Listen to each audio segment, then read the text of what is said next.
Welcome back to the agenda, everybody, with the Missoula County Commissioners. I'm Josh Slotnick, and I'm here with my fellow commissioner and friend, Juanita Vero. Dave is out, but no fear. We have Ria Overholt here, Community Services Director at Missoula Aging Services. And welcome, Ria. Thanks for coming by. Thank you. Thank you for having me. Yeah, we're excited that you're here. So what does Missoula Aging Services offer the city and county? You know, we offer a variety of programs, but really what it's all about is helping people to age in the way that they choose, independence, with dignity, and the way that we want to, because aging is one of those things that we're not and without always, fear. Without I love that fear, element. without fear, because it is something that we tend to dread. So we have about 30 programs in place that are just designed to help people in whatever stage of aging they might be in to just overcome some of those little challenges. So it runs the gamut between our Meals on Wheels program, which a lot of people are very familiar with. It's kind of our best known. But we also offer respite care, caregiver support groups. We offer help for people navigating the world of Medicaid and Medicare, because talk about fear. That's where my fear sits, is how to navigate those programs. And so we have folks who are trained and willing and able to help us navigate those systems. So can an elder or even someone who just works with elders just walk into your office and ask for some help navigating those super complicated systems? Absolutely. They can walk in the front door. One of the things that's really special about what we do is the people who are sitting at the front desk and the people who are answering the phones are trained and certified benefits counselors. So they are knowledgeable in all of these systems. So it's not even a question of coming in and maybe being shuffled off to someone a few weeks down the road. Mm-hmm. The folks that you talk to from the get-go can help you and answer questions.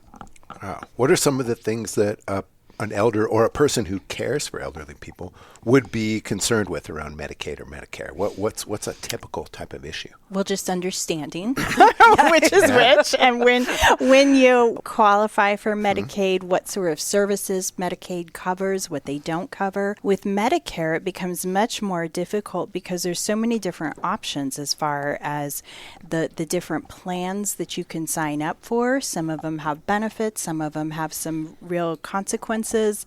And so really understanding, finding the thing that's the best fit for you can become pretty complicated. So they can help you figure out whether you need the Plan B or the Plan D, and do you want to have the Advantage plan or just a standard Medicare plan. It's a lot to navigate, and thankfully they know a lot more about those things than I do, because I will be sitting with them at some point saying, help me through this process. Right. Yeah. What are some maybe atypical ways listeners can support their aging loved ones? So here's the friends thing. and neighbors. Yeah, friends and neighbors. I think this is the most important thing that we can all do, is we can say hello, we can introduce ourselves to our neighbors, and we can make sure that we're seeing them and noticing them. It's interesting when you just said like that. I'm thinking of like, saying hello and introducing yourself. Like there is such I don't know, I feel like a stranger danger fear right now, and always kind of second guessing another's intentions. That absolutely. It's kind of tough to break through. It can be really tough to break through it, but there's some things that we know. So loneliness and isolation is probably one of the greatest threats facing our older adults in particular, right, in the aging process. And when someone feels lonely and they feel isolated, there are real health ramifications that come along with that. And they might not even be aware that they they're might feeling not lonely even or know. isolated. Absolutely. But their world has started to maybe get a little bit smaller. And one of the things that we learned, listen, the pandemic was tough for all of us, but we learned some things. And one of the interesting pieces of research that came out from that was we all know the importance of relationships in our lives, right? Our major relationships, our relationships with our friends, our family members, with our coworkers. Pets. But what we hadn't put a lot of emphasis on is what they call the minor interactions, the minor relationships. So throughout your day, maybe you go to the grocery store and you go probably shop at the same grocery store all the time. And maybe you often see the same checkout person. And you might not know that checkout person's name. You might not know anything about them. But there's a moment of interaction. Hey, how are you today? Mm-hmm. Can you believe the snow that we're having? This is crazy, right? There's just this interaction. And what happens in that point of interaction is those same feel-good chemicals get released that you have when you walk in the door and your partner greets you or someone else of really important. Those minor interactions are critical. And they noticed this when we all went into shutdown and we all maintained relationships with our friends and families, but we felt lonely and we felt isolated. And a lot of that was because we weren't having those interactions. So when we provide those little in-the-moment interactions to people, we're giving them those same release of chemicals, that same feeling of happiness that they would in a much greater. And so it's an interesting body of research that's come out around this. Super interesting, Ria. I wonder, too, if we're phrasing this as we're giving something to someone, we're also getting. We're getting. So good point. I found this in my own small little life of being a flaming extrovert. I'm standing in line waiting for my caffeinated drink, and I just say to the person in front of me, hey, what's up? What are you doing? I just start making conversation. I get just as much, if not more, than I might be giving. Absolutely. As long as no one hauls me away or the police don't come. The older I get, the less dangerous I appear. Yes. But so I'm just thinking about as we talk about this, and it's a really, really great piece of advice in response to Juan's question of what are the atypical things we can do. Yeah. Saying just make conversation, say hello, and it's not a piece of charity we're offering because we get as well as we give. Also reminds me, I don't know if we can do this legally. Can we play the John Prine song "Hello in There" as our outro? It's all about saying hello to elders. And it's like the most poignant, powerful. Like I often just skip through that song because it makes me cry. It's such a powerful song. But say hello in there. There you go. There you go. We've been having a lot of conversations with folks around the community over the last couple of months. And I keep hearing these stories about their neighborhoods, and they fall into two categories. There's the ones who talk about this loss. They don't know their neighbors anymore. They don't know who lives in the house next door to them, who lives across the street, who lives, and they miss that. And then there's a few, the fortunate few, who are still in those little pockets of neighborhoods where they feel like they know they've watched the boy down the street grow up into a teenager. They know the person that lives across from them. And it really is driving home the importance. They're not asking for family dinners every Sunday night. They're not asking for those sorts of things. But just knowing the names of the people who live around them can feel comforting. Grounding. And it creates a sense of home. It creates that sense of place that we all long for. So yeah. And then the flip side, if you just can't stand your neighbors, that's then you talk about plants or their trees or the birds that have been in the backyard. You find those. Move to a ranch on an unmarked gravel road. There you go. Greeno. So I did notice something a couple of years ago when I went on a ride-along with Meals on Wheels, that it seemed like the human interaction between the driver and the recipient was a bigger deal than the food. It is. And it's sold as the food. Like, we're bringing meals and essential nutrition. And absolutely, that's true. The meals were delivered. But the interactions were what I took away as the thing that I witnessed that was so powerful. Absolutely. In fact, since the last time, because I think I might have gone with you on your last ride-along, we've actually changed our program a little bit to, I don't want to use the word require, but we've put more emphasis on the importance of that connection. So people have to open their doors. That's part of the program that they're signing up for, is having that handoff of the meal. During COVID, we started getting in the habit of leaving meals in coolers or leaving meals on doors, and we were missing out on that. It's not the same. So over the last year and a half, we really started to put the emphasis and say, look, we want to see you. We don't need to have a long conversation, but we want to make eye contact, say hello.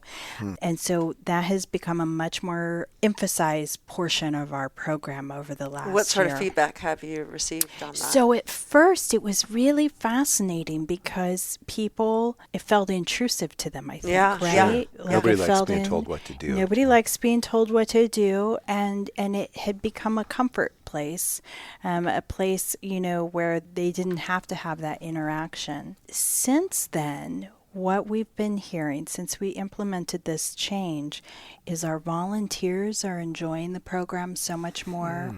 Because they're no longer just dropping stuff off. They're no longer just dropping things off. We're hearing stories from the folks that we serve. We are able to intervene much quicker. So we're in fact, you hear something that might. When you hear something, also because we are making such an effort to see What's an people. example of hearing something?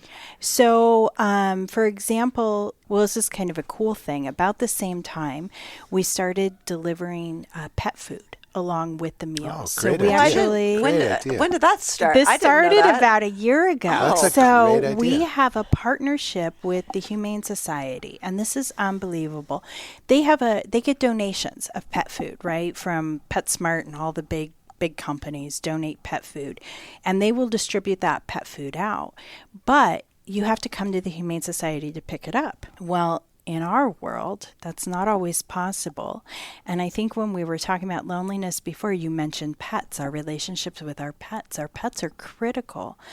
But if you're homebound and you have a challenge getting out to get food for yourself, getting food for your pets becomes even more difficult. And sort of the driving force was we're doing some deliveries to a person who out in the county, not within town, out in the county.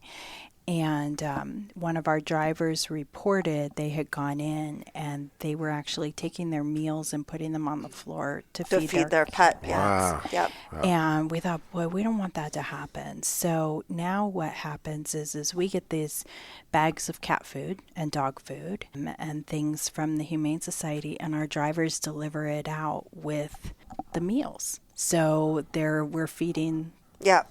Oh, that's great. Both the person and their pet companion. But that was something that came out of, we wouldn't have known about that need without those conversations, without seeing the people, right? Yeah. Because it wouldn't have been something that somebody would have called up the office and said, hey, I'm really struggling to feed my cat. Can you help me with this? Right. But because we got to see this person, we got to see this thing happen, then we were able to go, oh, this is actually kind of a need here, and put that out there. So that's an example. Thank you for sharing that. Super I had no idea. Yeah. What a great addition to an already excellent program. I think you were talking about earlier Missoula Villages or the network. The network. Can you say more about that? Yeah. So this is another cool thing that has kind of happened over the past year. I feel like I have a lot to catch you guys up on. Please, let us know. We're due for a ride-along. We're due for a ride-along. So we've always known that people want to age in their own home, right? Very few people go in life and say, boy, I can't wait until I get into a nursing home or assisted living, right? They want to stay in their home.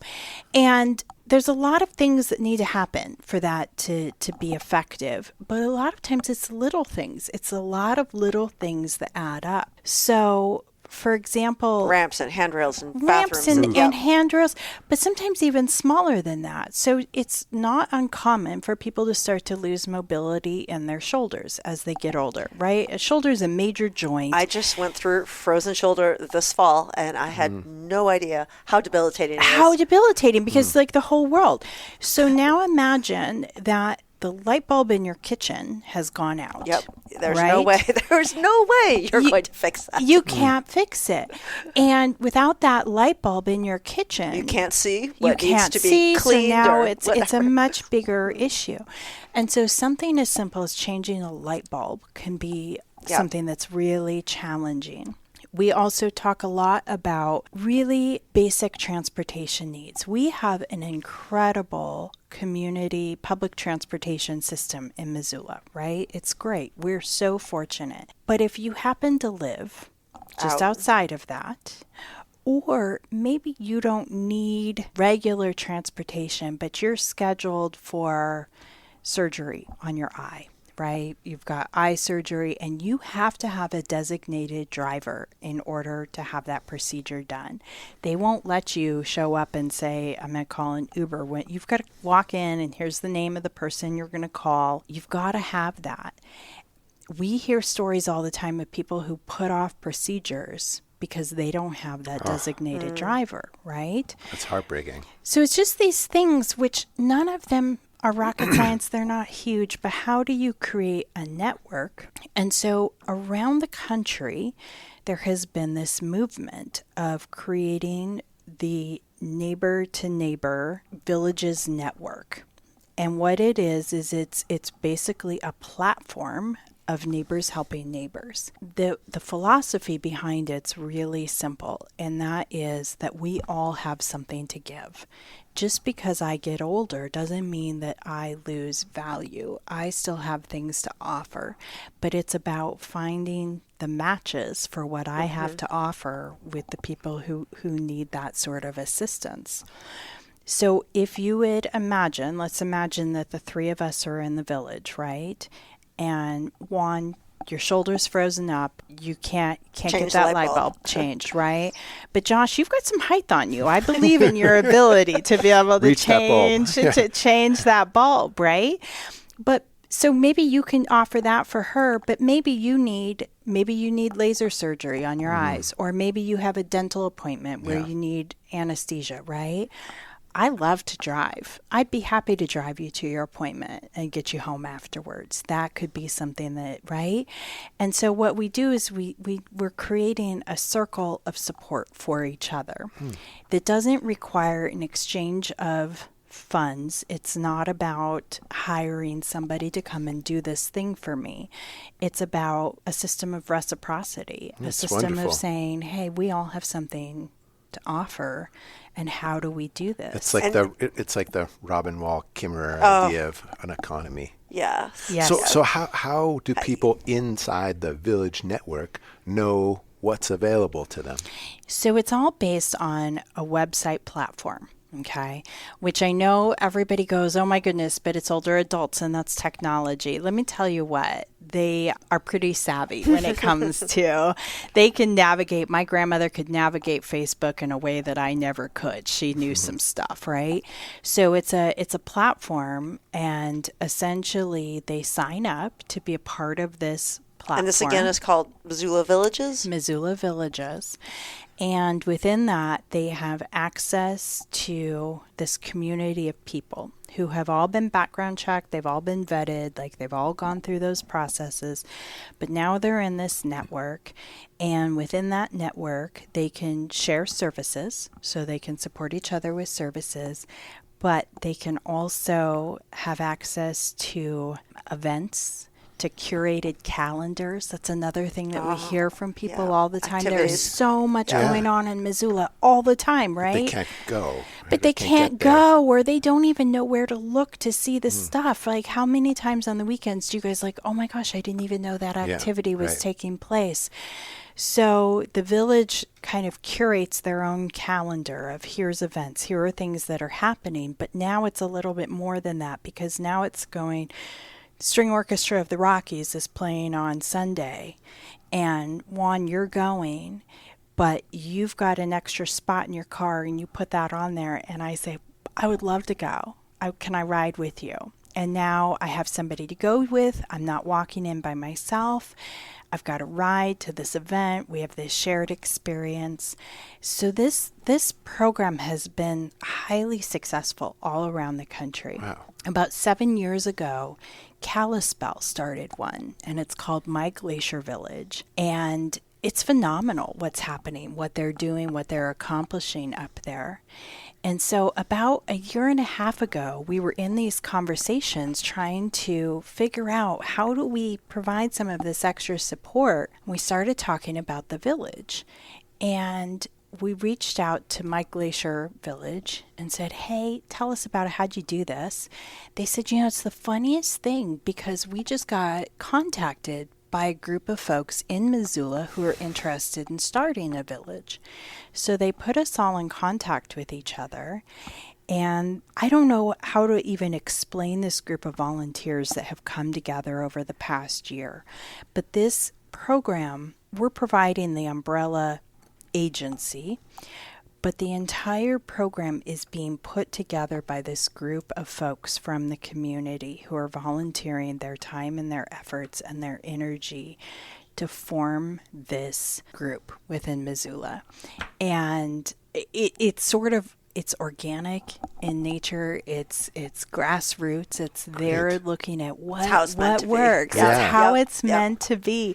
And I'm just really privileged to be along for the ride with them. And so we actually have a representative from Public Health. Christy Scheel is part of that group. We've got a representative from Missoula Parks and Rec. Kalina from the city neighborhoods groups is part of that effort. So all of this wonderful stuff begs the question, how do people learn more? How do they get involved? Somebody wants to be part of this village. What do they do next? So phone call. Just call us. Call Missoula Aging Services. Great. You can go to our website. We try to make it as easy as possible.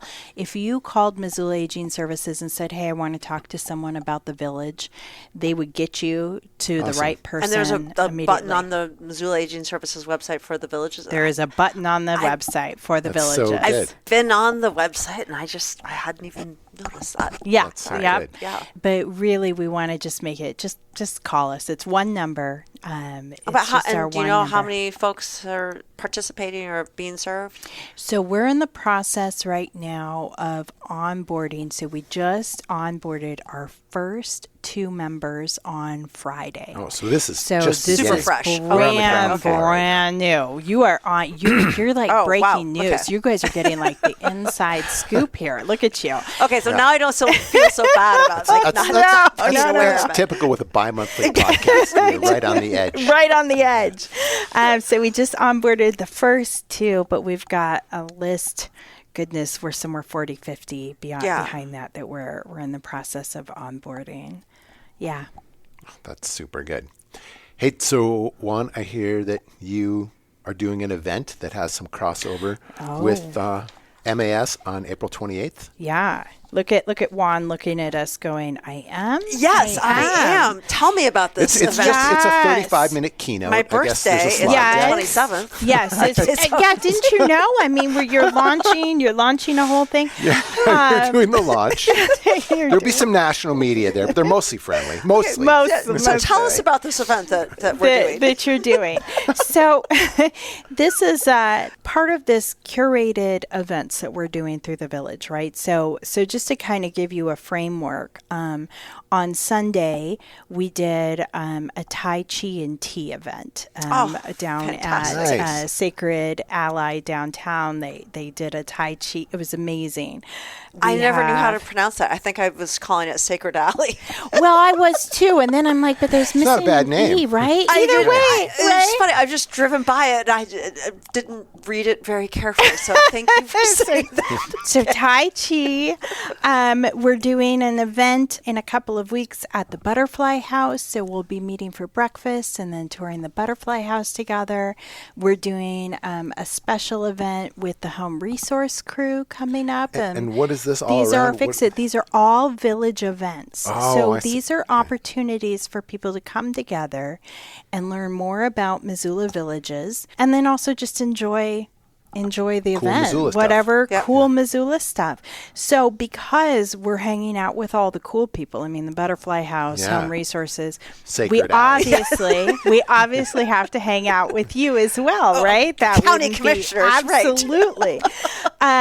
So it's going to be a lunch and just a really quick primer on how the city and county government work. You're going to give us a little inside scoop on just how all these pieces fit together, and a day in the life of, I think. Super fun at Headwaters Foundation. Yes. Come on down. Yes. Yeah, Juan's very excited. I can see the enthusiasm is radiating from her at this moment. April 28th at the Headwaters Foundation at noon. 11:30. At 11:30. 11:30. Call us if you're interested in participating, and we'll put you on the RSVP list. Awesome. So, yeah. Thanks for that. Yeah. And Ria, we never asked you, like, how long have you been involved with Missoula Aging Services, and how did you get started? Yeah. Yeah. So I've been there for 5 years.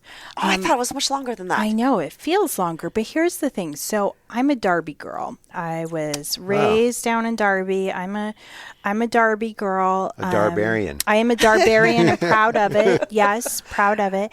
And then I worked in Hamilton for a lot of years. I was in the Hamilton School District for a long time. Were you a teacher? I did all of their enrichment programming and all gifted programming. Great. It was a lot of fun. But through that process, I became a caregiver for my grandparents. And that was one of the hardest things that I've ever done. It was really, really challenging. My grandfather had dementia. He wanted to be kept in his own home, and we needed support doing that. And we reached out to Missoula Aging Services, and we actually got hooked up with the Veteran-Directed Care Program through Missoula Aging Services. And Shelley and her team helped us get caregivers in to help us in that process. And I tell people all the time that was a game changer for us. It was the thing that allowed me to fulfill my promise to my grandfather to keep him at home. So we went through that process, lost grandpa, lost grandma, and then I saw a job opening at Missoula Aging Services, and I thought, that could be a place where I could feel really, really good. So I made that shift. And then I was living in Hamilton, commuting to Missoula, which was horrendous. It was awful. Yeah, it's a lot of windshield time. So my husband and I made the decision a year ago. We moved to Missoula. So I feel kind of like, the country kid coming to the big city. I'm a Darby girl at heart, but I'm sure enjoying being here in Missoula. I'm glad you shaved all that commuter time off. You can use Yes, that time in other ways. I can use that time in other ways, and so it's been phenomenal. But I'm coming up on my 5-year anniversary. Wow. Well, I have to ask, how was finding housing?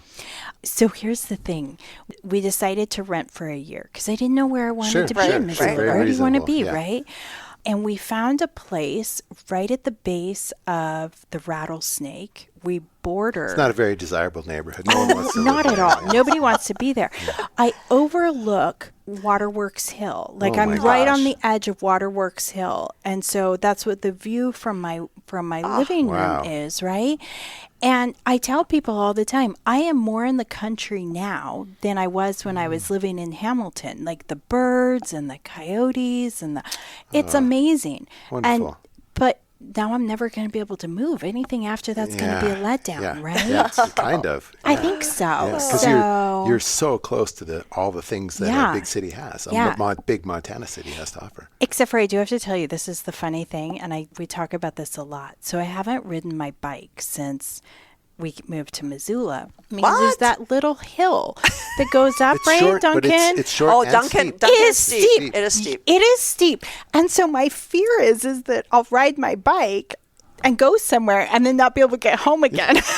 Then I'll be stuck at the bottom of Duncan Hill, and that'll be it. That'll be the end of it. You can get the pedal assist bike. Okay, I might have to get a That's the pedal answer. assist bike. That is the answer. I think it is. Well done. Or just on a lovely day, just try it and put it in granny gear, and it just might not be go. as bad as you think it is. So if you see me like pushing my bike up the hill one of these days, it might have to be because it has been kind of sad. But Wow. Well, welcome to Missoula.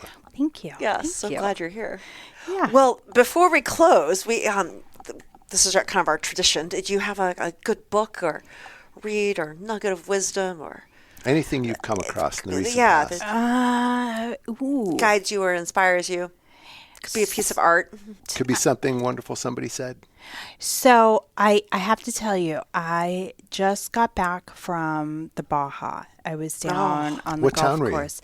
So we're in Los Barriles. It's about an hour. Yes, I've been there. Have you been there? Okay. Barely any gringos. It's amazing. it's like me and all the Canadians, but it's great. But I always have to find like the local artists, and we went into this little town kind of up in the mountains of in the Baja. They're not really mountains; they're big hills, but and just seeing the colors and the brightness that they just sort of encompasses them. It's pretty inspiring. But as far as reading, I would say read up on that study that came out about those minor interactions, and that How would someone find this? Oh my goodness! I'll tell you what. See, now that wasn't a good recommendation because I can't think of what it is. That's I okay. might have to Google what it. I also just read The Correspondent. Have you guys read that one? Oh, my yet? wife just read that. Yeah, Really liked it. It was really interesting. I know nothing about it. What's So the book is written entirely, it's just a collection of letters and emails back and forth with this woman as she's aging. So she's getting near to friends and family. Okay. And so the whole narrative like unfolds through her letters and her emails. And it's kind of beautiful and fascinating. Kim would stop in the middle and be like, "Check this one out." It's a really interestingly done way to tell a story. Did you guys ever read Griffin and Sabine? Griffin and Sabine. Oh, No. there's these beautiful books. You're kind of flipping the pages, and then you're opening the envelopes and reading people's letters, and it's just over years and years. It's a correspondence between two people, and it's really beautiful. The study was highlighted in SciPost, so PSYPOST. Yep. So if you were to go to PSYPOST, SciPost, you could read about it. The study was about minor social interactions, often referred to as weak ties. Yep. Oh, weak ties. That have Weak a significant ties. impact on psychological well-being and life satisfaction. What was the date of the study? 2023 is what. Great. Yeah. I think it might be this Gillian Sandstrom might be the one that I read. Yeah. Gillian Fantastic. Sandstrom. We'll check it out. Yeah, there you go. So Work on those weak ties, everybody. Weak ties. That's I love it. the challenge for today. Go out and find one person to say hello to, and just see what happens. Great thing. Yeah. Well, thank you so much, Ria, for coming by and for choosing to live here. Thanks. Yes, And work here. I'm pretty thrilled to be here. So thank you. Yeah. Thanks everyone. Everybody. Thanks for listening to The Agenda. If you enjoy these conversations, it would mean a lot if you'd rate and review the show on whichever podcast app you use. And if you know a friend who would like to keep up with what's happening in local government, be sure to recommend this podcast to them. The Agenda with the Missoula County Commissioners is made possible with support from Missoula Community Access Television, better known as MCAT, and our staff in the Missoula County Communications Division. If you have a question or a topic you'd like us to discuss on a future episode, email it to communications@missoulacounty.us. To find out other ways to stay up to date with what's happening in Missoula County, go to missoula.co/county updates. Thanks for listening.